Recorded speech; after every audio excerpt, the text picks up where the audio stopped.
پیارے دوستو، السلام علیکم ورحمۃ اللہ وبرکاتہ۔ خواجہ غریب نواز حضرت خواجہ معین الدین چشتی رحمۃ اللہ علیہ کی زندگی میں کئی دلچسپ اور روحانی واقعات ہیں جو ان کے زندگی اور تعلیمات کی گہرائی کو سمجھنے میں مدد دیتے ہیں۔ ان کا ہر واقعہ ان کے اعلیٰ اخلاق، انسانیت سے محبت اور اللہ کے ساتھ گہری وابستگی کا مظہر ہے۔ ایک مشہور واقعہ یہ ہے۔ ناظرین، ایک بار حضرت خواجہ غریب نواز رحمۃ اللہ علیہ کے مجلس میں ایک غریب عورت اور بھوکا شخص آیا جو بہت بے چین اور پریشان تھا۔ حضرت نے ان کی حالت دیکھ کر پوچھا، کیا بات ہے؟ اس شخص نے کہا، میں کئی دن سے بھوکا ہوں اور کھانے کے لیے کچھ نہیں ملا۔ ناظرین، حضرت خواجہ غریب نواز رحمۃ اللہ علیہ نے فوراً اپنے مریدین سے فرمایا، جو کچھ بھی گھر میں کھانے کے لیے موجود ہے وہ سب اس شخص کو دے دیا جائے۔ جب سارا کھانا دے دیا گیا تو مریدین نے عرض کی، حضرت اب ہمارے پاس کھانے کے لیے کچھ بھی نہیں بچا۔ حضرت نے مسکراتے ہوئے فرمایا، ہم اللہ کے مہمان ہیں اور اللہ کے مہمان کو کبھی بھوکا نہیں رہنے دیتا۔ جو کچھ ہم نے دیا ہے وہ اللہ کے راستے میں دیا ہے اور وہ اس کا بہترین بدلہ دے گا۔ اس کے بعد روایت ہے کہ جلد ہی اللہ کے طرف سے مزید نعمتیں آئے اور نہ صرف وہ شخص سیر ہو کر کھایا بلکہ سب مریدین کو بھی کھانا کھانے کو ملا۔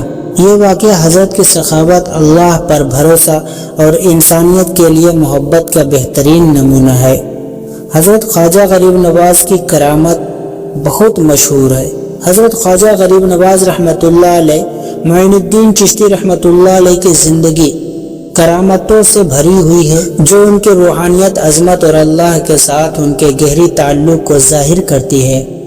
ان کے کرامات نے لاکھوں دلوں کو متاثر کیا اور اسلام کا پیغام محبت، امن اور انسانیت تک پہنچایا۔ جب آپ رحمۃ اللہ علیہ اجمیر تشریف لائے تو بعض حکمران آپ کے پیغام محبت سے ناآشنا تھے اور دشمن بن گئے۔ ایک بار ایک حکمران نے آپ رحمۃ اللہ علیہ کے خلاف جنگ کی تیاری کی اور تیر چلائی۔ روایت ہے کہ وہ تیر ہوا میں رک گئی اور زمین پر گر پڑی۔ دشمن حیران ہو گیا اور آپ رحمۃ اللہ علیہ کے روحانی طاقت کو مان کر مسلمان ہو گیا۔ ناظرین، اجمیر میں ایک کنواں تھا جس کا پانی کڑوا اور پینے کے قابل نہیں تھا۔ حضرت خواجہ غریب نواز نے وہاں دعا کی اور اللہ کے حکم سے وہ پانی میٹھا ہو گیا۔ یہ کنواں آج بھی موجود ہے اور اسے لوگ خواجہ کا کنواں کہتے ہیں۔ ناظرین، یہ بھی بتاتے چلوں کہ ایک غریب عورت آپ رحمۃ اللہ علیہ کے پاس آئی اور اپنی غربت کا ذکر کیا۔ آپ رحمۃ اللہ علیہ نے اس کے لیے دعا کی اور اسے ایک تھیلی دی۔ جب اس عورت نے تھیلی کھولی وہ چاندی کے سکوں سے بھری ہوئی تھی۔ یہ آپ کی سخاوت اور ضرورت مندوں کی مدد کا ایک مظہر تھا۔ حضرت خواجہ غریب نواز رحمۃ اللہ علیہ کے پاس کئی بیمار لوگ آتے جو علاج سے مایوس ہو چکے ہوتے تھے۔ آپ رحمۃ اللہ علیہ ان کے لیے دعا کرتے اور اللہ کے حکم سے شفا پاتے۔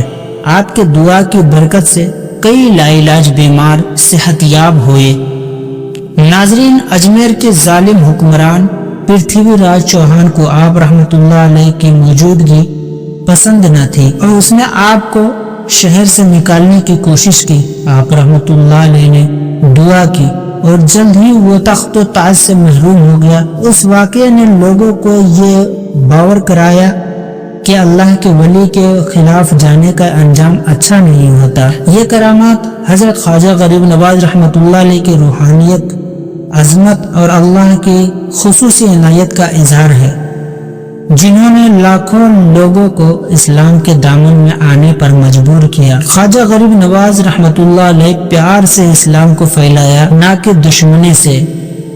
حضرت خواجہ غریب نواز رحمۃ اللہ علیہ کی زندگی کا سب سے بڑا درد محبت، رواداری اور انسانیت کا احترام تھا۔ آپ رحمۃ اللہ علیہ نے ہمیشہ محبت اور حسن اخلاق کے ذریعے اسلام کا پیغام پھیلایا۔ آپ رحمۃ اللہ علیہ کا مشن یہ تھا کہ لوگوں کے دلوں کو جیتا جائے، نہ کہ زبردستی یا دشمنی کے ذریعے ان پر قابو پایا جائے۔ ناظرین یہ بھی بتاتے چلوں کہ حضرت خواجہ غریب نواز رحمۃ اللہ علیہ نے ہمیشہ انسانیت کی خدمت کو ترجیح دی۔ آپ رحمۃ اللہ علیہ ضرورت مندوں کی مدد کرتے، بھوکوں کو کھانا کھلاتے اور بیمار کو علاج کرتے۔ آپ رحمۃ اللہ علیہ کا یہ حسن سلوک لوگوں کے دلوں کو چھو لیتا تھا اور وہ خود بخود آپ رحمۃ اللہ علیہ کے قریب آ جاتے تھے۔